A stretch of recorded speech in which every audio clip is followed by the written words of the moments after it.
দর্শক শুনছিলেন mercantile bank সংবাদ শিরোনাম, এবারে বিস্তারিত।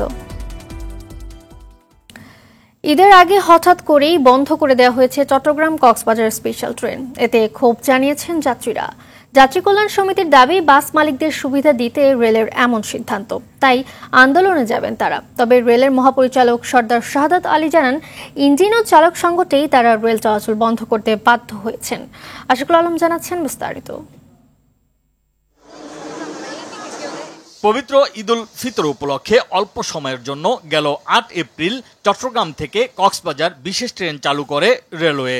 এতে যাত্রী সংখ্যা ও আয় দুটোই বাড়ছিল। মাত্র ৫২ দিনে ট্রেনটি যাত্রী পরিবহন করে ৫৪,৮১৪ জন আর আয় করে ১,৪,৪১,০০০ টাকা। চাহিদা থাকা সত্ত্বেও ঈদুল আজহার আগে হঠাৎ করে কক্সবাজার ৩ ও ৪ ট্রেনটি বন্ধ করে দেয়ায় ক্ষোভ জানিয়েছেন ব্যবহারকারীরা। ট্রেনটি স্থায়ী করার দাবিতে অনড় রয়েছেন তারা। নৈরাজ্য, যাত্রী পরিবহনে হয়রানি, তাদের বেশি টাকা আদায়, এগুলো তারা বাস মালিকরা করতে পারবে। আমরা কক্সবাজারের মানুষ, আমরা আমাদের প্রাণের বিনিময় হলো আমরা চেষ্টা করব যেন আমাদের বিশেষ ট্রেনটি নিয়মিত কক্সবাজারবাসীর জন্য, আমাদের জেলারবাসীর জন্য নিয়মিত চালু রাখা হোক। অন্যথায় আমরা দুর্বার আন্দোলন করে তুলব। দীর্ঘদিন ধরে যে মাফিয়া পরিবহন মাফিয়ারা রয়েছে, বিশেষ করে চট্টগ্রাম রুটে যে মাফিয়া চক্র পরিবহনের, তারাও কিন্তু বারবার ষড়যন্ত্র করাচ্ছিল। এটা যদি বন্ধ হয়ে যায়, কক্সবাজার টু ঢাকার যে রেলের যে প্রয়োজনীয়তা রয়েছে, সেটা আমি মনে করি আর প্রয়োজনীয়তা থাকবে না। কি কারণে কার্যের ইশারায় বন্ধ হচ্ছে সেটা এখন অনুসন্ধান করা উচিত। যাত্রী কল্যাণ সমিতি বলছে, প্রায় 15,500 কোটি টাকা ব্যয়ে চট্টগ্রামের দোহাজারী থেকে কক্সবাজার পর্যন্ত নতুন রেলপথ নির্মাণ করা হলেও কোন অদৃশ্য কারণে স্পেশাল ট্রেনটি বন্ধ করে দেয়া হলো তা কারো বোধগম্য নয়। রেল কর্তৃপক্ষ বলছে আমাদের লোকোমোটিভ সংকটের জন্য আমরা ট্রেন চালাতে পারছি না, কিন্তু এই ধরনের টুঙ্কো অভিযোগ আমরা মানতে রাজি নই। সরকার চাই রেলকে জনগণের কাছে পৌঁছে দিতে, রেল চাই তার যাত্রী সেবা সংকুচিত করতে। এই ধরনের অভিযোগ থেকে রেলকে বেরিয়ে আসতে হবে। অন্যথায় আমরা দক্ষিণ চট্টগ্রাম এবং কক্সবাজারে যে সমস্ত যাত্রীরা আছেন তাদেরকে সাথে নিয়ে আমরা বৃহত্তর গণ আন্দোলন গড়ে তোলার ঘোষণা দিচ্ছি। রেলের মহাপরিচালক সর্দার শাহাদাত আলী জানান, রেলে ইঞ্জিন ও চালকের সমস্যা প্রকট। যাত্রীদের ক্ষোভ ও হতাশা যাই থাকুক, বাস্তবতার নিরিখে সিদ্ধান্ত নিয়েছে রেল ভবন। তেলে গাড়ি চালাতে হচ্ছে, যাত্রী পরিবহন করতে হচ্ছে, লোকাল কমিউনিটির জন্য ট্রেন আমাকে দেখতে হচ্ছে। তো এখন এতগুলো জিনিসকে সমন্বয় করতে হচ্ছে, যার জন্য কখনো কখনো এই ধরনের ক্ষেত্রে আমাদেরকে কিছু ম্যানেজমেন্টে কিছু কষ্ট করতে হয়, কিছু অ্যাডজাস্ট করতে হয়। ঈদের সময় আমাদেরকে তো একটা প্রস্তুতির ব্যাপার আছে। আমাদের একটা সমস্ত চেক গাড়িগুলো, সমস্ত কোচগুলো, সমস্ত ইঞ্জিনগুলো আমাদেরকে থরো রিপেয়ার করতে হচ্ছে, দেখতে হচ্ছে ফুয়েল পাম্প ঠিক আছে কিনা, আন্ডারগ্রাউন্ড ফিটিংস ঠিক আছে কিনা। এই জন্য আমরা এটা বন্ধ করেছি। বাস মালিকদের সুবিধা দিতে স্পেশাল ট্রেন বন্ধ করা হয়েছে। যাত্রী কল্যাণ সমিতির এমন দাবির ভিত্তি নেই বলেও জানান রেলের মহাপরিচালক। অভিযোগ যেটা করলেন, অভিযোগটার যৌক্তিকতা দেখতে হবে। তো বাংলাদেশ রেলওয়ে একটা সরকারি প্রতিষ্ঠান, আমাদের একটা জবাব দিতে আছে। তো বাস মালিকের সঙ্গে আমাদের রিয়াজও করে আমরা ট্রেন চালাবো কি চালাবো না, এ ধরনের বক্তব্য যদি কেউ বলে থাকে, দিয়ে থাকে, তাহলে এটা আমাদের জন্য অত্যন্ত দুর্ভাগ্যজনক। আশিকুল আলম, RTV, ঢাকা। ঈদযাত্রায় ভোগান্তির আরেক নাম ঢাকা টাঙ্গাইল বঙ্গবন্ধু সেতু মহাসড়ক। গেল ঈদে যানজটের কবলে ঘন্টার পর ঘন্টা সড়কেই কাটাতে হয়েছিল ঘরমুখো যাত্রীদের। এবারও গরু ও পণ্যবাহী যানবাহনের চাপ বাড়লেও ফিটনেসবিহীন যানবাহনের কারণে যানজটের আশঙ্কা করছেন চালকরা। এছাড়াও এলেঙ্গা থেকে বঙ্গবন্ধু সেতু পর্যন্ত 13.5 কিলোমিটার সড়ককে দেখা হচ্ছে গলার কাঁটা হিসেবে। টাঙ্গাইল থেকে মোস্তফা কামাল নান্নু ও কামাল হোসেনের তথ্য ছবিতে ইমরুল কাসের রিপোর্ট। ঈদ ঘিরে এরই মধ্যে মহাসড়কে বেড়েছে যানবাহনের চাপ। পশু ও পণ্যবাহী যানবাহন বাড়ায় দেখা দিয়েছে যানজটও। ঢাকা টাঙ্গাইল বঙ্গবন্ধু সেতু মহাসড়কের চন্দ্র থেকে এলেঙ্গা পর্যন্ত 4 লেনের সুবিধা পেলেও এলেঙ্গা থেকে বঙ্গবন্ধু সেতু পর্যন্ত 13.5 কিলোমিটার সড়ক এখনও 2 লেন। তবে 4 লেনে উন্নীত করার কাজ চলছে। এতে হালকা বৃষ্টি, পণ্যবাহী ট্রাকের চাপ বাড়লেই সড়ক যেন দুর্ভোগের কারণ হয়ে দাঁড়ায়। গেল ঈদের পর সড়কের এই অংশের কাজ এগিয়ে নেওয়া হলেও শঙ্কা রয়ে গেছে। লোকজন বেশি যাওয়া আসা করে, ফলে গাড়িগুলো বেশি চাপ, ট্রাকগুলো বেশি চলে, এই জন্য যানজটগুলো বেশি বাজে। রাস্তাঘাটে কাজ চলছে, এখন বিভিন্ন জায়গায় কাজ হচ্ছে, কালভার্ট হচ্ছে, এই কারণে যানজট একটু বেশি। পুলিশ যদি রাস্তায় থাকে তাহলে জাম লাগবে না। গরুর গাড়ি, ট্রাক যদি রাতে চলতো বেশি তাহলে দিনের বেলা জাম কম থাকতো। প্রশাসন যদি নিয়ন্ত্রণ ঠিকমতো করে তাহলে কোনো সমস্যা হবে না। তবে এলেঙ্গা থেকে বঙ্গবন্ধু সেতু পূর্ব পর্যন্ত 13.5 কিলোমিটার সড়কের 8 কিলোমিটারে 4 লেনের সুবিধা পাওয়া যাবে বলে জানান প্রকল্প কর্মকর্তা। 4 কিলোমিটার রাস্তা আমরা হাতে নিয়েছি, খুব দ্রুততার সহিত এই কাজটাও সম্পূর্ণ হয়ে যাচ্ছে। 13.6 কিলোমিটার রাস্তার মধ্যে 10টা কালভার্ট আছে অলরেডি কমপ্লিটেড, 8টা ব্রিজ আছে, এর মধ্যে 4টা অলরেডি কমপ্লিটেড। তো আলহামদুলিল্লাহ আমরা আশা করছি এবার ঈদে ঘরমুখী মানুষ খুব স্বাচ্ছন্দ্যে বাড়ি যেতে পারবে।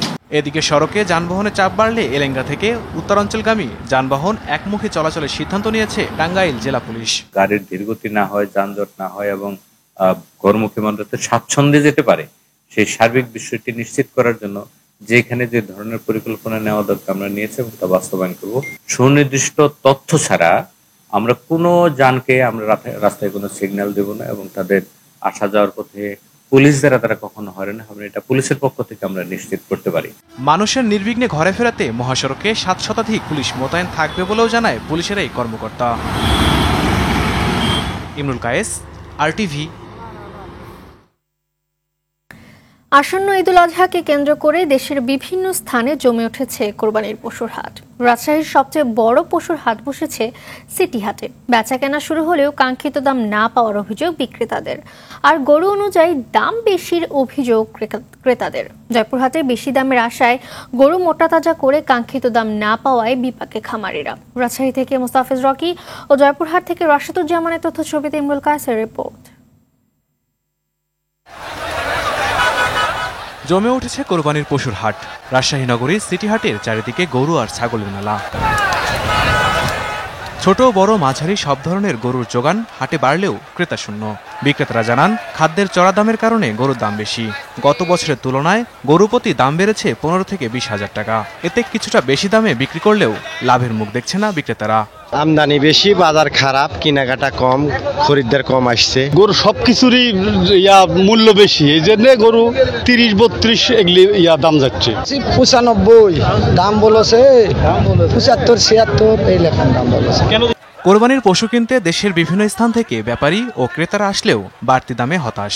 এই প্রচুর গরু হিসেবে মানুষের খাওয়ার লাগে আর গরুলা মিলনে, এবং গরুর দাম তুলনামূলকভাবে একটু বেশি মনে হচ্ছে। এদিকে জয়পুরহাটে কোরবানির ঈদকে কেন্দ্র করে পশু লালন পালন করে বিপাকে খামারিরা। দীর্ঘদিন ধরে পশু মোটা তাজা করলেও দাম না পাওয়ার অভিযোগ করেন খামারিরা। লালন পালন খরচ দিয়ে প্রায় 5-6 লাখ টাকা পড়ে যায়, সেই গরুগুলো আসলে কাঙ্ক্ষিত বাজার পাওয়া সম্ভব হয় না। সর্বসাকুল্যে এখন 18 লক্ষ টাকার দাম চাচ্ছি। এর টোটাল ওয়েট, লাইভ ওয়েট 32 মণ।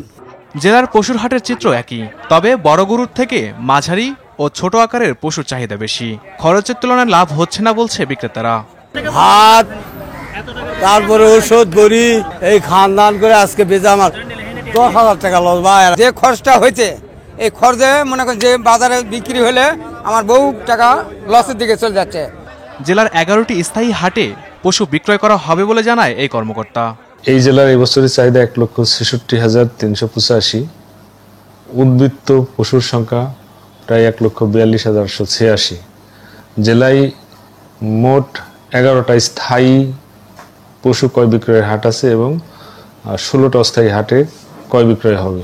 জেলা প্রাণী সম্পদের তথ্য মতে জেলায় প্রায় 3,09,271টি পশু বিক্রির জন্য প্রস্তুত রয়েছে, আর রাজশাহীতে চাহিদা রয়েছে 3,24,977টি গরুর। ইমরুল কায়েস, RTV। চট্টগ্রামের বাজারে আগের বাড়তি দামে বিক্রি হচ্ছে বেশিরভাগ পণ্য। বাজেটের পর পেঁয়াজের দাম প্রতি কেজিতে 5 টাকা বেড়েছে। বাজেটের প্রভাব পড়েছে সিগারেটে। সাধারণ ক্রেতাদের অভিযোগ, বাজেটের কারণে কোনো কিছুর দাম কমেনি, উল্টো বেড়েছে। দেশি পেঁয়াজ কেজি প্রতি 90 টাকা এবং ভারতীয় পেঁয়াজ 85, রসুন 180 টাকা ও আদা 250 টাকায় বিক্রি হচ্ছে। বাড়তি সব ধরনের মশলার দামও, তবে অপরিবর্তিত রয়েছে মাছ মাংসের দাম।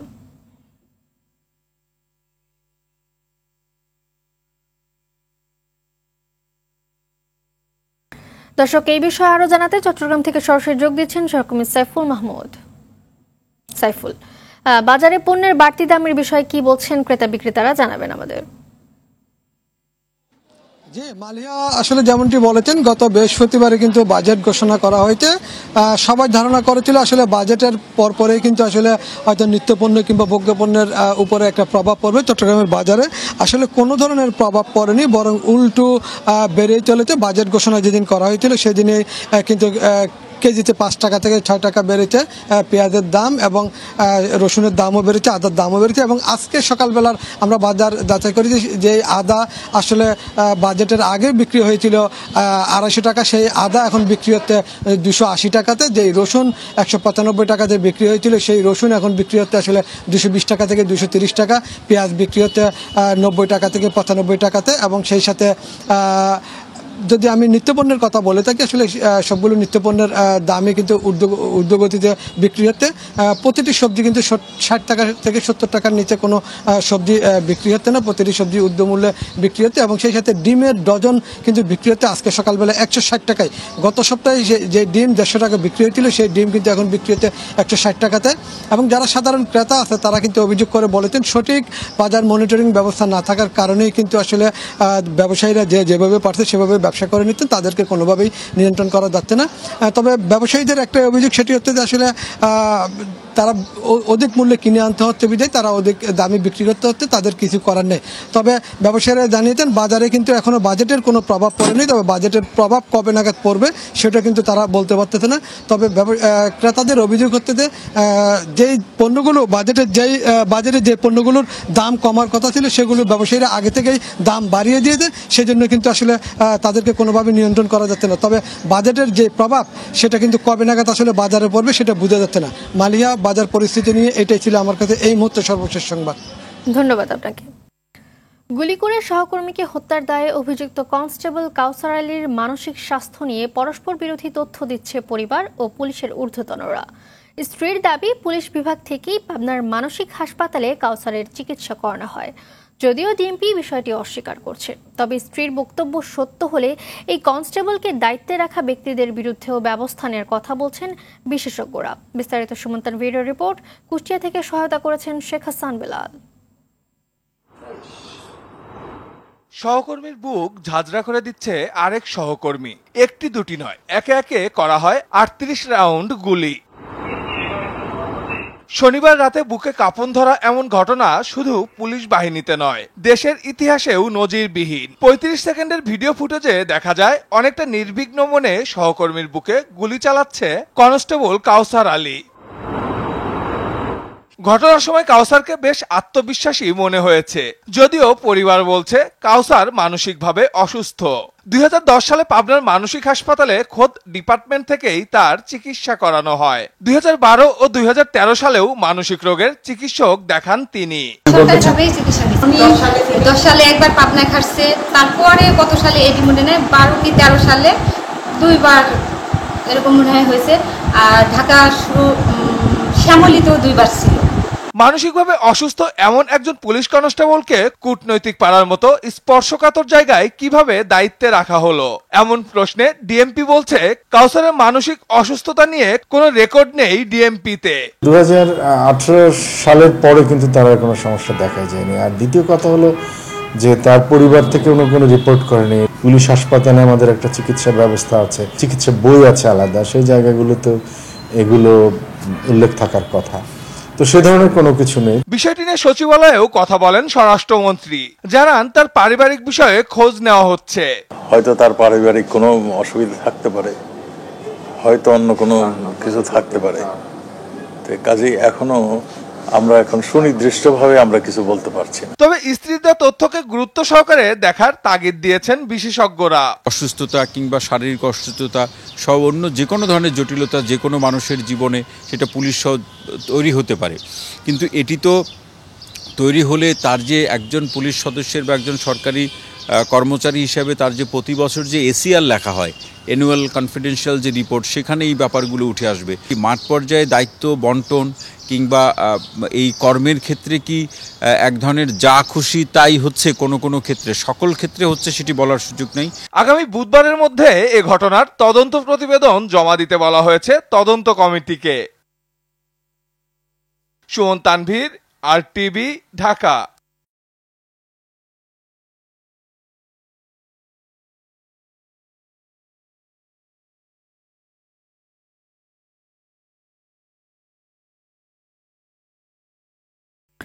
এদিকে বোলারদের তৈরি ভিত্তির উপর দাঁড়িয়েও জয় তুলতে না পারার কারণ ব্যাটসম্যানদের দায়িত্বহীনতা বলে মনে করছেন সমর্থকরা।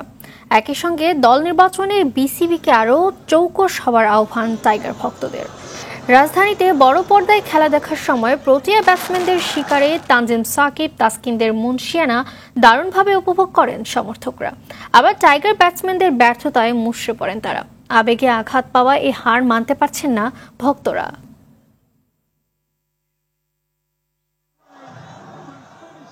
লাস্ট ভরসা ছিল, মাহমুদুল্লাহ ভাই চেষ্টা করছে কিন্তু হয় নাই, না আফসোস করা ছাড়া কিছু বলার নাই ভাই।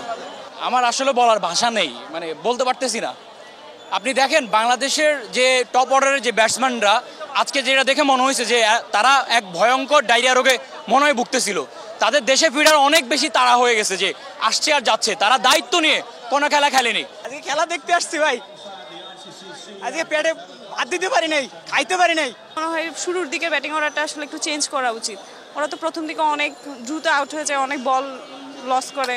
বাংলাদেশকে রিপ্রেজেন্ট করছে এই ক্রিকেটাররা, সো এটা একটা অনেক বড় একটা আবেগের জায়গা, একটা রিপ্রেজেন্টেশনের জায়গা।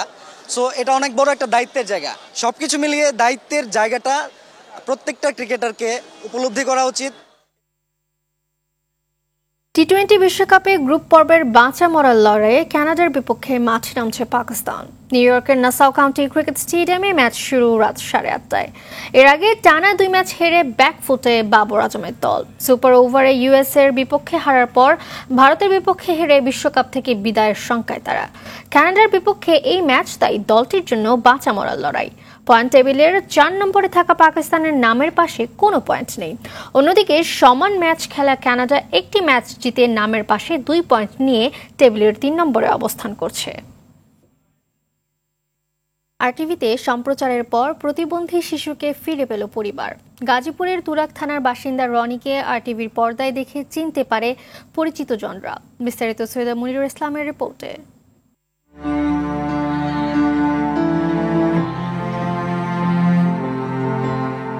হারিয়ে যাওয়া সন্তান ফিরে এসেছে, তাই তো সবার মাঝে যেন ঈদের আনন্দ।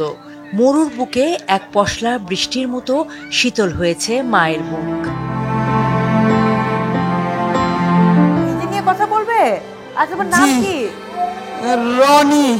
সন্তানকে ফিরে পাওয়ার এই গল্পের শুরু আরটিভির হাত বাড়িয়ে দিলাম অনুষ্ঠানের মধ্যে দিয়ে। সম্প্রতি রাজধানীর প্রতিবন্ধী শিশু নিবাসের শিশুদের নিয়ে বিশেষ কয়েকটি পর্ব প্রচার করে এই টিভি চ্যানেলটি। সেখানে নিজের নাম বলে রনি, তবে প্রতিবন্ধিতার কারণে অনেক কিছুই বলতে পারছিল না। অমৃত। অমৃত কি তোমার ভাই? হ্যাঁ, আমার ভাই। অনুষ্ঠানটি দেখে রনি সরকারকে চিনতে পারে পরিবারের সদস্যরা। তারা জানান প্রায় 6 মাস আগে একা একা বাসা থেকে বের হয়ে নিখোঁজ হয় রনি।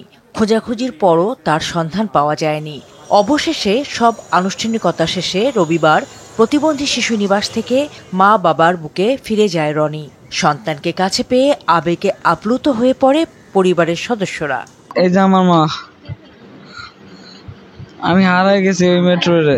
কত জায়গা খোঁজাখুঁজি করছি, কোন জায়গায় পাই নাই। খুব শান্তি লাগতেছে, অনেক শান্তি লাগতেছে। রনির ফিরে আসা খুশির বার্তা ছড়ায় প্রতিবেশীদের মাঝেও।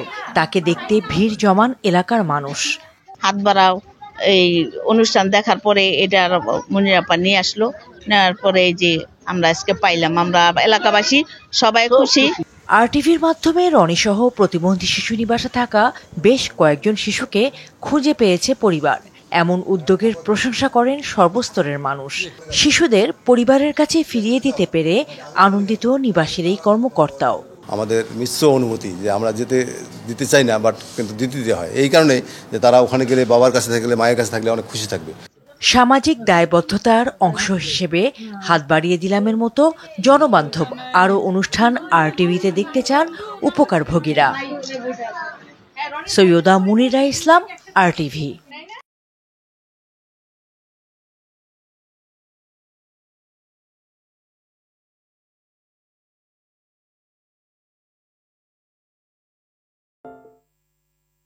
জাতিসংঘের নিরাপত্তা পরিষদে প্রথমবারের মতো গাজায় স্থায়ী যুদ্ধবিরতির প্রস্তাব পাশ হয়েছে। সোমবারে পাশ হওয়া এই প্রস্তাবকে স্বাগত জানিয়েছে হামাস। রাজি ইসরায়েলও। আর যুক্তরাষ্ট্রের দেয়া এই প্রস্তাবের পক্ষে মধ্যপ্রাচ্যে কূটনৈতিক তৎপরতা চালাচ্ছেন দেশটির পররাষ্ট্রমন্ত্রী অ্যান্টনি ব্লিংকেন। এর মধ্যেই গাজায় অভিযান অব্যাহত রেখেছে ইসরায়েল। অনাহারে মরছে শিশুরা। ফারুক হোসেনের report. 24/448 please raise their hand. গাজায় চলমান রক্তক্ষয়ী যুদ্ধের ৮ মাস পর প্রথমবারের মতো স্থায়ী যুদ্ধবিরতির প্রস্তাব গ্রহণ করেছে জাতিসংঘের নিরাপত্তা পরিষদ। প্রস্তাবের পক্ষে ভোট পড়েছে 14টি। ভোটদানে বিরত থেকেছে রাশিয়া। হামাসকে যুদ্ধবিরতি মেনে নেওয়ার আহ্বান জানিয়েছে জাতিসংঘে নিযুক্ত মার্কিন রাষ্ট্রদূত লিন্ডা থমাস গ্রিনফিল্ড। হামাস যদি তা মেনে নেয় তবে আজই যুদ্ধ বন্ধ হতে পারে বলেও উল্লেখ করেন তিনি। Israel has already agreed to this deal and the fighting could stop today if Hamas would do the same. এ প্রস্তাবকে স্বাগত জানিয়েছে ফিলিস্তিনের প্রেসিডেন্ট মাহমুদ আব্বাস।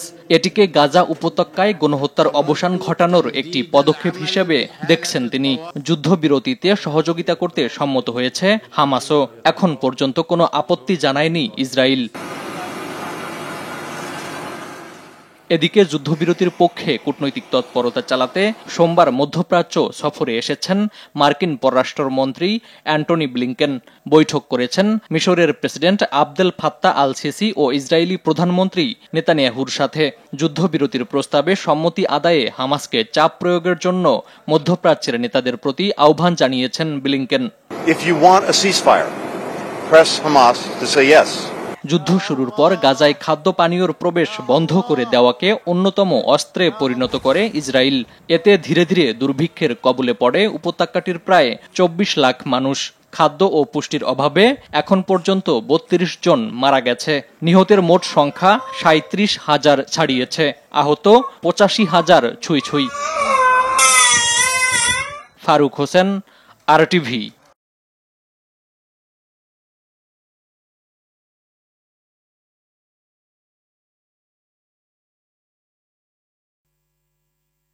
খেলার খবর, ফুটবল প্রসঙ্গ।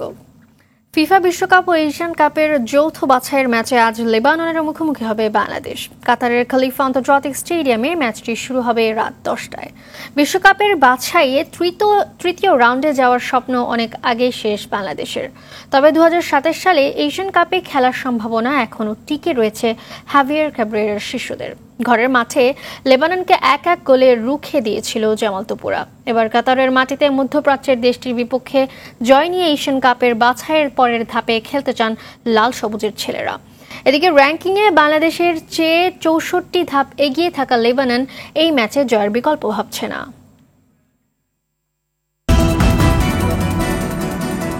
সকালের সংবাদ এ পর্যন্তই। সবশেষ সংবাদ জানতে যে কোনো মোবাইল ফোন থেকে 24141 নম্বরে ডায়াল করুন। মধ্যাহ্নের সংবাদ 12টায় দেখার আমন্ত্রণ রইল। ধন্যবাদ সবাইকে।